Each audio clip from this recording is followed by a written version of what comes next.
오늘 우리가 읽은 역대기하 15장은 아주 낯선 왕이 나올 수 있습니다. 역대기하 15장에 남유다의 왕은 아사라는 왕이 다스렸다고 얘기합니다. 아사 되게 낯설지 않습니까? 아사 왕은 솔로몬 왕 잘 아시죠? 솔로몬 왕의 증손자입니다. 그리고 이스라엘 전체로 보면 6번째 왕입니다. 그리고 이스라엘이 솔로몬 다음에 르호보암 왕 때 남과 북이 지금의 우리나라와 같이 남과 북이 분단되듯이 분단되었습니다. 그때 남쪽 나라의 왕으로 보면 3번째 왕입니다. 930년경에 이스라엘이 남북으로 분단됩니다. 그 남북으로 분단됐을 때 첫 번째 왕은 르호보암이라는 왕이었어요. 근데 이 왕은 하나님 보기에 별로 합당하지 않았던 것 같아요. 그래서 하나님이 적합하지 않다고 얘기했습니다. 그리고 두 번째 왕 르호보암의 아들이죠. 아비야는 마찬가지로 하나님 앞에 서서 별로 적합하지 않은 왕이었어요. 르호보암은 그냥 성경에 하면 17년 다스렸어요. 17년. 그런데 그의 아들 아비야는 3년 정도 다스렸어요. 그래서 이 두 왕을 다 합하면 20년이 아니라 19년 정도 다스렸어요. 이렇게 합치면 또 19년이 돼버려요. 19년 정도 다스렸습니다. 그리고 이 19년 정도 다스린 다음에 아사라는 왕이 된 거예요. 근데 아사라는 왕이 되었을 때 하나님이 이 왕을 마음에 들어 하셨다고 되어 있어요. 이 아사라는 왕이 많은 문제를 보기 시작한 거예요. 그리고 하나님을 향해서 가는 것이 중요하다라는 생각을 해서 일명 종교개혁을 합니다. 우리가 이스라엘의 종교개혁하면 딱 생각나는 왕이 2명 있어요. 히스기야 그리고 요시야라는 왕입니다. 근데 이 왕은 아사에서부터 시작해서 한 200년 뒤의 사람이에요. 진짜 종교개혁이라는 것을 한 왕은 첫 번째 왕은 어쩌면 아사 왕일지도 모릅니다. 이 사람이 종교개혁을 합니다. 왜 했을까요? 세상이 혼돈했기 때문입니다. 세상이 막 정신이 없어요. 오늘 읽었던 5절을 보면 이렇게 써 있어요. 그때 세상이 하도 어지러워서 땅 위에 사는 모든 백성이 마음 놓고 평안히 나들이도 못하였다. 우리의 지금 사정 같지 않습니까? 2년 동안 우리가 코로나 시절에 나들이를 제대로 못했잖아요. 이런 것 같아요. 왜 나들이를 못했을까? 학자들이 너무 궁금한 거예요.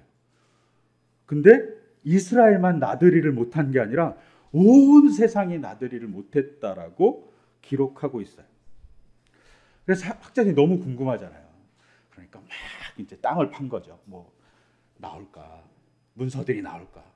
근데 공교롭게도 이때가 주전 900년경인데 지금부터 한 2900년 전이에요. 그런데 주전 1100년부터 시작해서 900년 사이에 문서가 거의 없어요. 그 전과 그 이후에는 있는데 한 200년간의 문서가 정말 없어요. 아무리 되져도 없어요. 만약에 이때의 문서가 나오면 속된 말로 대박이 나는 겁니다. 누가 발견하면 엄청 부자가 돼요. 근데 이때 없어요. 아직까지. 학자들이 고민하죠. 왜 이때 없을까? 학자들이 고민하니까 3가지 정도의 추론을 했어요. 이게 답은 아니에요. 하지만 3가지 정도의 추론이 있어요. 첫 번째는 외적이 쳐들어온 거예요. 우리나라 임진왜란 때 일본이 쳐들어오듯이 바다 건너서 누군가 쳐들어온 것 같아요. 아니면 병자호란 때 몽골군이 쳐들어왔듯이 북쪽에서 이스라엘도 북동쪽에서 누군가 쳐들어온 것 같아요. 특히 동쪽 끝에서. 근데 그들이 누군지 몰라요. 해양에서도 쳐들어온 사람이 누군지 몰라요. 그래서 성경은 학자들은 그냥 해양 민족, 동쪽에 이름 없는 민족이라고 해요. 쳐들어온 것 같아요. 그것을 알 수 있는 건 땅을 막 파면 그때 도자기가 달라요. 고고학에서 도자기가 제일 중요하거든요. 시대를 판가름할 수 있어요. 근데 이스라엘과 이스라엘 근방의 사람들이 쓰는 도자기가 아닌 거예요. 다른 도자기가 나타나는 거예요. 그거는 다른 민족이 있다는 거예요. 근데 어떤 민족인지 몰라요. 아직까지. 잘 몰라요. 추측은 가능한데 잘 몰라요. 두 번째는 지진이 난 것 같아요. 왜냐하면 그 당시에 엄청나게 지진이 나서 파괴된 흔적이 있어요. 그래서 그 당시에 지진으로 파괴된 것을 찾았기 때문에 여기는 지진으로 파괴되어서 문서가 없나 보다라고 생각하는 것이 두 번째 추측이에요. 그리고 세 번째가 있어요. 세 번째 추측은 주전 7세기경에 문서가 하나 발견됐어요. 그 문서엔 뭐라고 써 있냐면 사람들이 전쟁으로 죽고 사람들이 전쟁으로 살아남으면 전염병으로 죽었다라는 시가 있어요. 그게 에라시라는 시가 있어요. 주전 7세기의 시인데 주한 9세기, 주전 10세기에 대한 내용을 다루고 있어요. 즉 사람들이 전염병으로 많이 죽으니까 돌아다닐 수가 없는 거예요. 학자들이 이렇게 세 가지를 추측해요. 그리고 얼마나 나라가 붕괴했는지를 알 수 있는 건 이 당시에 또 독특한 특징 중에 하나는 문서가 없었다고 그랬잖아요. 근데 무슨 문서까지 없냐면 외교 문서도 없어요. 그리고 보통 이 당시에 무역을 많이 했거든요. 지금같이 무역이 활발하진 않지만 무역을 했어요. 무역 문서도 별로 없어요. 고대 사회에 문자가 발달한 이유는 무역했기 때문에 발달한 거예요. 상거래를 하기 위해서 문자가 발달했는데 이때만 외교 문서도 무역 문서도 없어요. 이런 말은 외교도 할 수 없을 정도로 혹은 교육을 할 수 없을 정도로 심각한 시대였다는 거예요. 그것을 잘 표현하고 있는 게 5절의 내용이에요. 세상이 하도 어지러워서 땅 위에 사는 모든 백성이 마음 놓고 평안히 나들이를 못했다라고 얘기하는 거죠. 이런 상황이 바로 아사 왕이 왕이 된 시대인 거예요.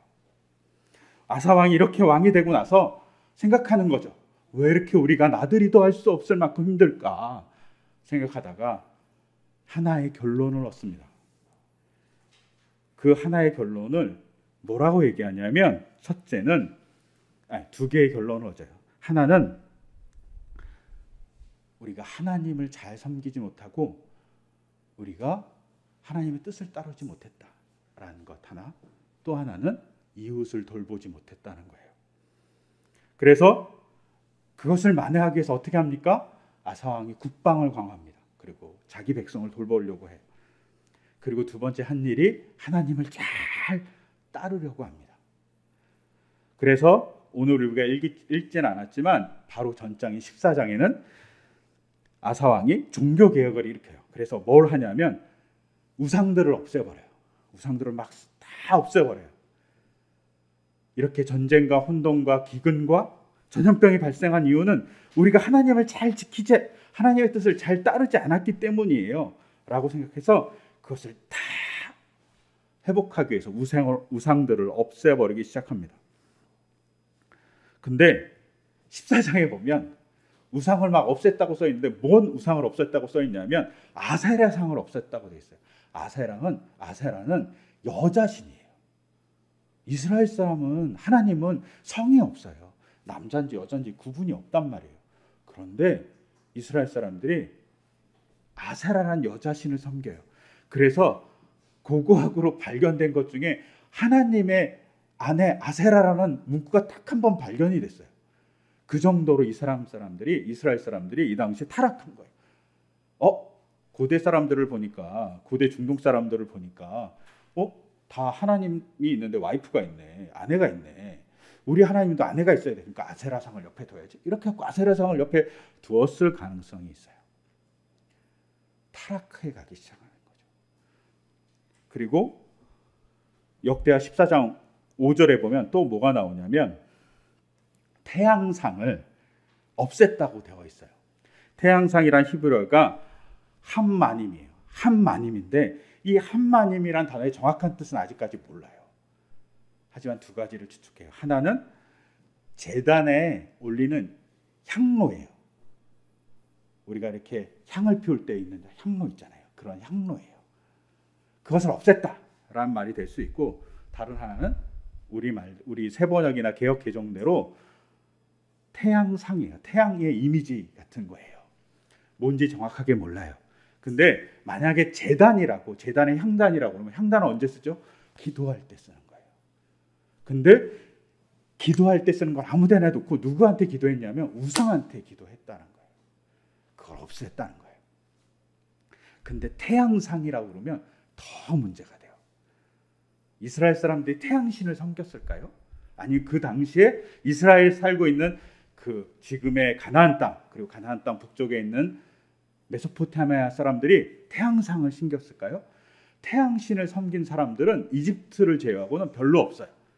태양신을 섬기긴 하는데 태양신은 신들 중에 되게 하급한 신인 거예요. 되게 찌질한 신, 뭐 이런 게 태양신인 거예요. 이스라엘 사람들한테, 고대 근동 사람들한테. 그런데 그런 잡신까지도 이스라엘 사람들이 섬겼다는 것을 증거할 수 있는 단어가 한마님. 만약에 그게 태양상이라면 그런 하잘것없는 신까지 다 섬겼다는 거죠. 우리가 일본의 뭐 신이 뭐 80만 개 막 이런 얘기 있잖아요. 그렇게 신을 막 만들어 갖고 섬겼다는 거예요. 얼마나 이스라엘 사람들이 타락했는지를 알 수 있어요.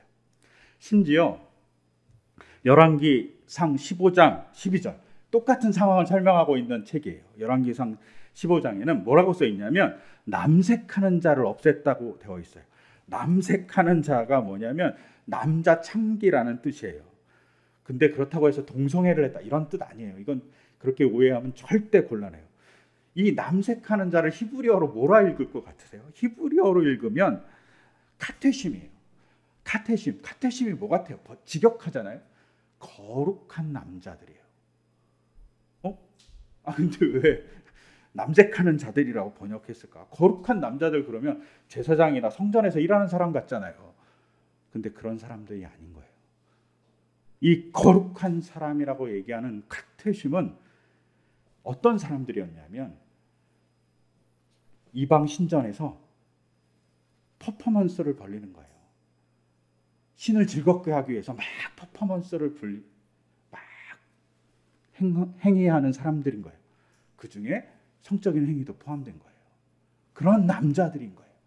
동성애자가 아니고 자기들이 믿는 신, 이방신을 즐겁게 해주기 위해서 막 축제를 벌리면 이방신이 그 축제를 보고 나 너무 마음에 드네. 그리고 축복해 줄 거라고 생각해서 그 퍼포먼스를 하는 사람들을 남색하는 자, 히브리어는 카테심이라고 얘기했습니다.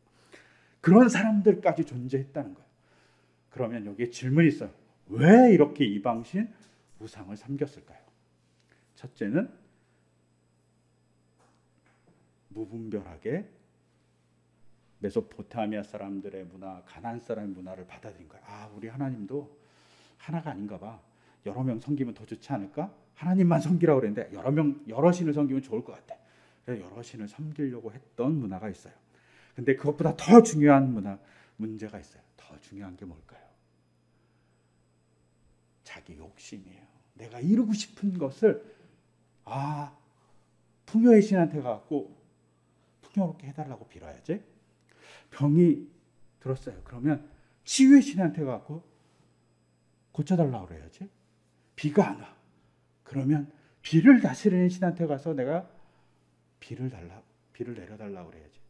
태양신, 태양이 너무 뜨거워. 태양신에 가서 좀 태양을 좀 약하게 해달라고 해야지. 뭐 이런 자기 욕심이 있는 거죠. 그리고 이 욕심이 가득했을 때 사람들은 누구를 안 보냐면 이웃을 안 봐요. 자기만 살려고 해요. 그래서 이웃을 안 보고 자기만 이익을 취하려고 그래요. 그래서 역대기 14장 4절에 보면 하나님을 찾으라고 얘기하고 있어요. 근데 하나님을 찾는다는 게 뭐냐면 자기 욕심을 내려놓고 하나님의 뜻을 물어봐야 되는데 그걸 하지 않았다는 거예요. 그리고 하나님의 율법과 명령을 실천하라고 그래요. 그런데 그걸 하지 않아요. 하나님의 율법과 명령을 실천하는 건 이웃을 보라는 거예요. 왜냐하면 이 내용이 아사가 한 내용이 어디에 근거하고 있냐면 신명기에 근거하고 있어요. 신명기는 하나님을 잘 섬기고 이웃을 사랑하라고 그래요. 근데 그것을 하지 않았다는 거예요. 왜? 욕심에 눈이 멀었기 때문이에요. 이방신 때문에 쫓아간 것도 있지만 자기의 욕심 때문에 막 이방신을 섬긴 거죠. 이것을 보고 아사가 종교개혁을 하기 시작합니다. 근데 그 종교개혁을 하게 된 근간이 어디냐면 바로 예언자의 목소리를 들은 겁니다.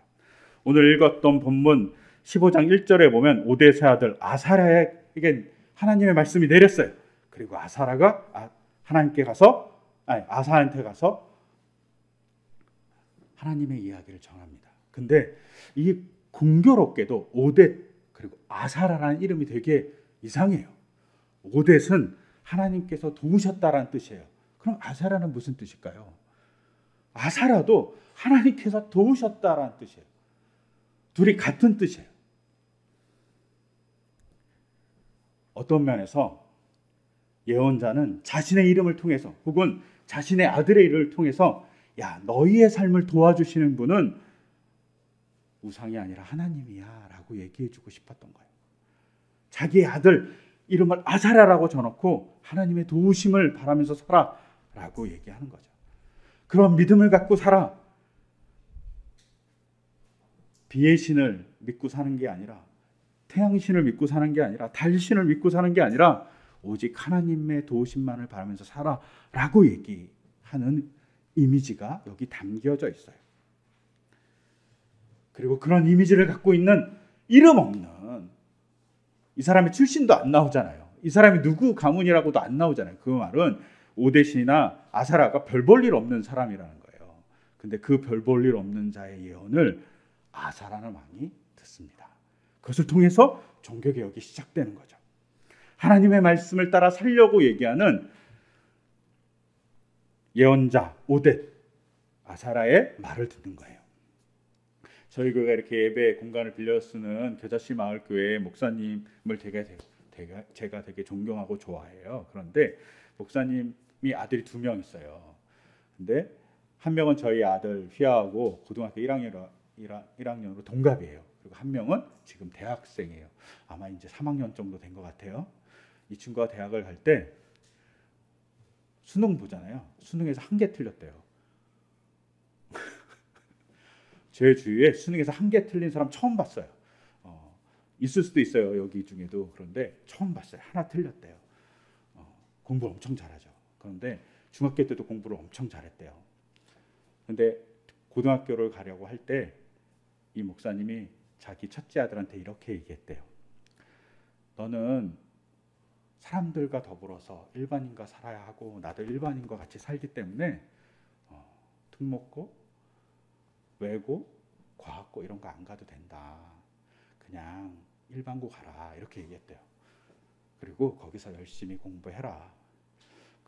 그 결과는 하나님께 맡기고 그냥 같이 살아가는 자로서 살려고 노력해봐라. 이렇게 얘기했대요. 그리고 정말 그렇게 요 근처 학교 다녔거든요. 근데 수능에 1개 틀릴 정도로 공부를 잘한 거예요. 이것이 원인과 결과가 똑같을 수는 없지만 저는 이 교회, 우리가 빌려 쓰고 있는 교회 담임 목사님 아들을 보면서 자기가 생각하는 것 그리고 자기가 생각하고 있는 신앙을 보여주기 위해서 열심히 노력하는 모습이 되게 존경스러워요. 예언자 오뎃도 아사라라고 자기 아들의 이름을 정하면서 자기의 삶을 보여줬겠죠. 하나님이 도와주시는 것을 내 아들을 통해서 보여줄게. 어쩌면 아사라라고 이름을 지은 건 아브라함이 이삭이 낳은 것처럼 하나님의 도우심으로 아들을 얻었다는 고백일 수 있고, 혹은 한나가 사무엘을 낳은 것처럼 기도로 아들을 낳았다는 것을 보여주는 상징일 수 있어요. 그런 것을 보여주는 거죠.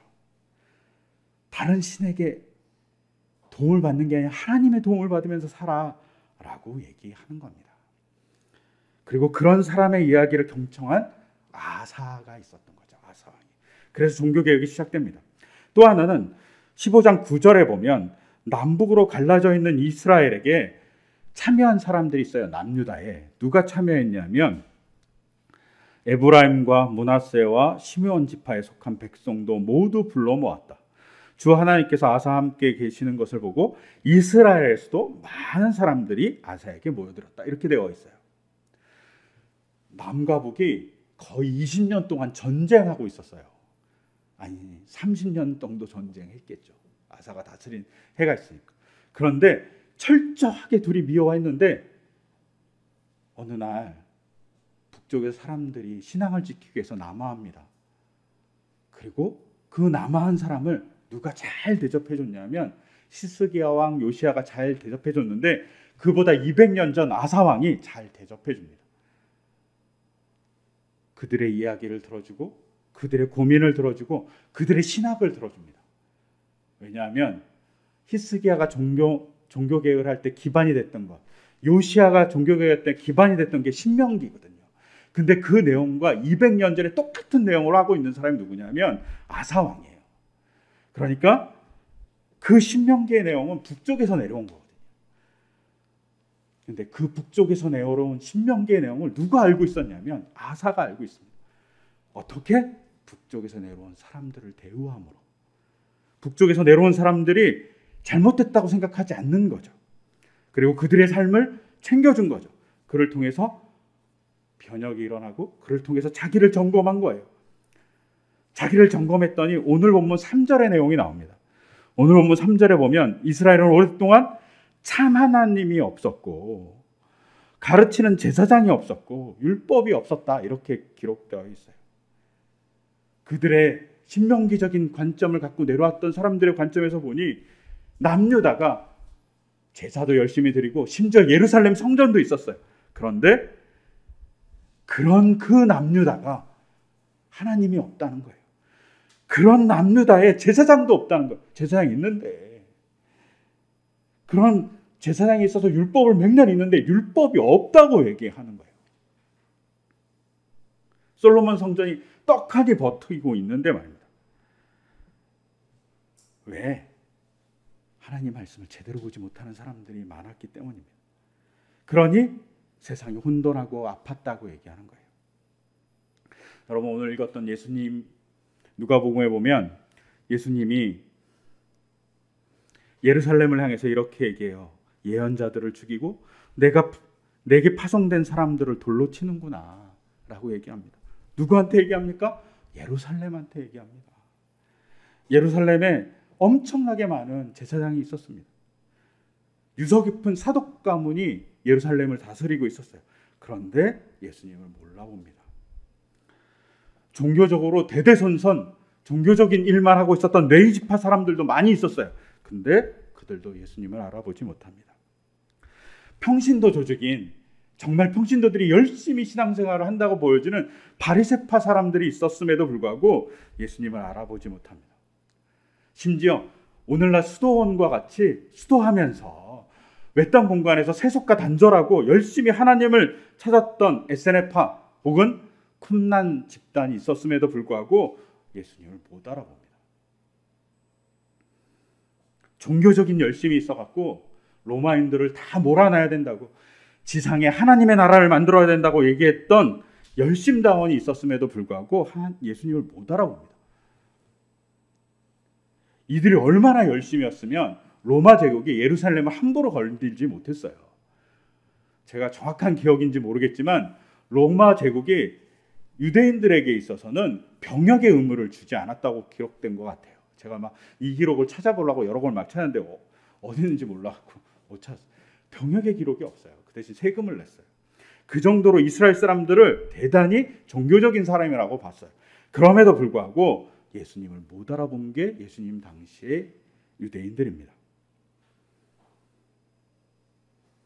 왜 그럴까요? 마음속에 다른 것이 있기 때문입니다. 마음속에 욕심이 가득 차 있기 때문입니다. 그래서 예수님이 바리새인들을 향해서 탐욕이 많은 사람이라고 얘기했어요. 율법학자들을 얘기해서 욕심이 많은 사람들이라고 얘기했어요.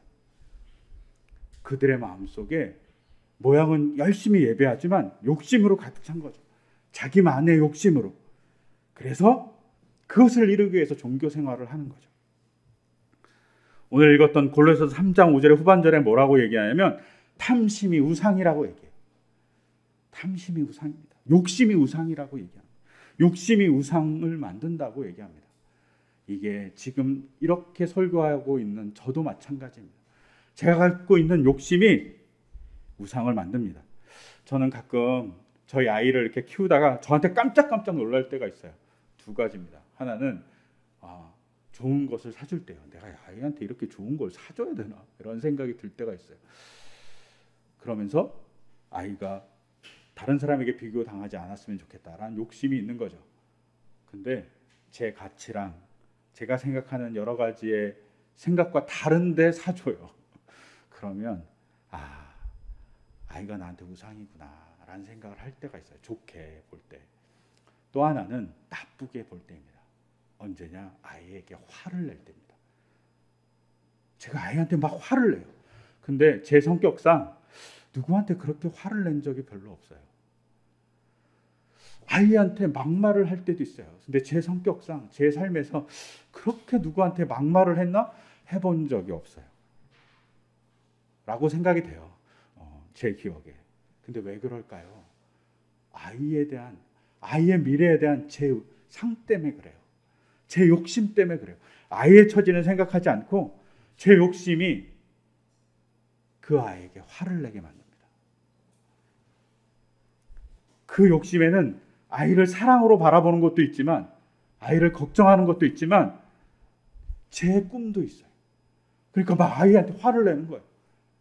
근데 그게 저의 우상입니다. 그런 면에서 저는 저희 아내를 되게 존경해요. 저보다는 그것을 내려놓고 있기 때문입니다. 아이가 우상이 되고 제 욕심이 우상이 됩니다. 우리 삶이 그렇죠. 이 세상의 거의 대부분의 문제는 우리의 욕심 때문에 생깁니다. 오늘날 많은 전쟁과 경제적인 제재 다 욕심이잖아요. 자국이 잘 되려고 하는 욕심. 도덕적인 인간, 비도덕적인 사회라는 유명한 책이 있습니다. 공동체는 비도덕적으로 이익을 추구한다는 거예요. 이기적이죠. 근데 이기적인 건 뭡니까? 욕심이죠.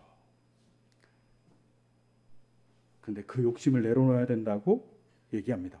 욕심이 우상이 된다고 얘기하죠. 자녀를 향한 잘됨에 대한 욕심으로 스펙을 거짓으로 만들고 스펙을 싸고 돈으로 사고 논문도 돈으로 사고 뭐 이런 거잖아요. 자격증도 돈으로 사고 이런 모습이 욕심이 우상을 만들었다고 볼 수 있습니다. 또 어떻습니까? 교회 세습도 해요. 목사들이 욕심이 우상을 만들어서 교회를 세습하는 거죠. 또 우리 일상의 삶에서도 어떻습니까? 아이들은 장난감에 욕심을 내다 보니 장난감이 우상이 됩니다. 다른 거 고려하죠. 할 수 없죠. 아이들이니까. 근데 그 고려하는 것을 키워나가는 것이 어른이 되는 과정이죠. 욕심이 우상이 됐습니다.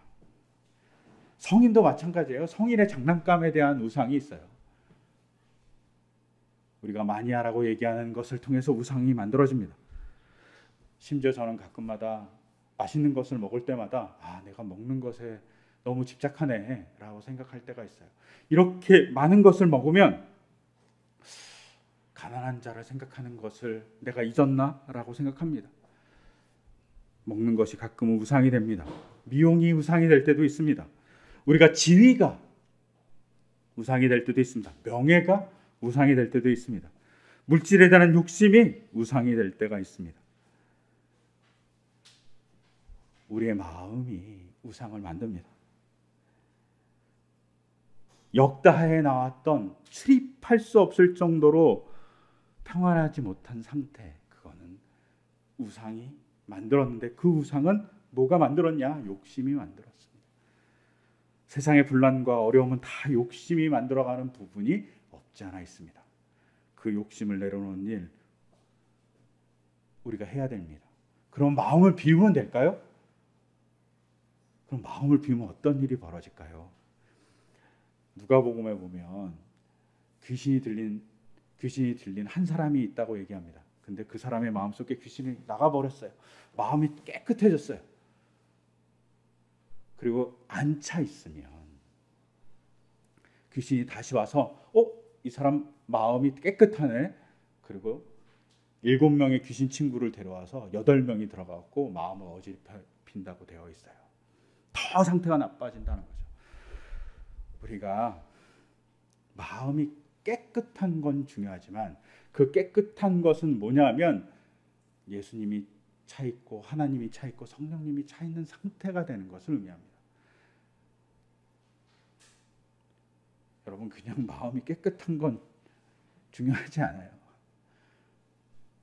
차 있어야지만 차 있지 않을 수 있어요. 다른 것이 차지 않을 수 있어요. 우리 마음에 언제나 주님이 차 있어야 됩니다. 이스라엘 사람들이 욕심이 가득 차니까 우상을 섬긴 거예요. 자신까지 섬긴 거예요. 근데 우리는 그렇지 않냐 점검해 봐야죠. 교회 안에 그런 일들이 벌어집니다. 우리 마음에 욕심이 우상을 만듭니다. 그러지 않게 해달라고, 우리의 마음속 주님이 오셔서 채워달라고 얘기합니다. 오늘 우리가 같이 찬양 드릴 부흥이란 찬양의 첫 소절이 이 땅의 황마음을 보소서입니다. 저는 이 소절을 보면서 저의 마음이 황마하지 않을까, 저의 마음이 욕심 때문에 더럽혀져서 정신 차리지 못하고 있는 건 아닌가. 근데 그 마음이 없어진다고, 황무해지는 것은 개간이 되고 잘 정돈돼서 무엇인가 지워져야 될 땅이라는 겁니다. 예수님의 자리로, 하나님의 자리로, 성령님의 자리로 지워져야 되는 겁니다. 종교개혁은 내 마음의 황무함, 더럽혀짐, 그것을 없애고 하나님의 자리를 만들어가는 겁니다. 우상을 없앤다고 끝나는 게 아니라 그 우상의 자리에 하나님이 자리 잡아야 됩니다. 욕심의 자리에 하나님의 사랑, 하나님이 자리 잡아야 됩니다. 그럴 때 우리는 제대로 된 종교개혁, 우리의 삶을 만들어갈 수 있습니다. 그런 우리 삶이 될 수 있도록 같이 기도해 주시고, 같이 노력해 주시고, 또 같이 증거해 주시면 감사하겠습니다. 이 시간 제가 잠시 기도하겠습니다. 하나님, 아사시대에 많은 사람들이 욕심의 눈이 멀어 우상을 섬겼습니다. 이것이 그때만이 아니라 지금도 마찬가지입니다. 우리의 욕심이 자연을 파괴했고 그 결과 우리는 코로나와 같은 아픔을 당했습니다. 주님, 우리의 욕심이 우상이 되고 그것이 자랑거리가 되었을 때 우리는 우상을 만들고 이 땅을 혼돈하게 만듭니다. 하나님, 그 욕심의 우상들을 정갈하게 치울 수 있게 하시고 그 자리 주님이 내주할 수 있도록, 우리의 마음속 주님을 받아들일 수 있도록 인도하여 주시옵소서. 우리의 마음이 주님이 내주할 때 우리의 기쁨과 즐거움이 넘치도록 인도하여 주시옵소서. 이 모든 것 주 예수 그리스도의 이름으로 기도드립니다. 아멘.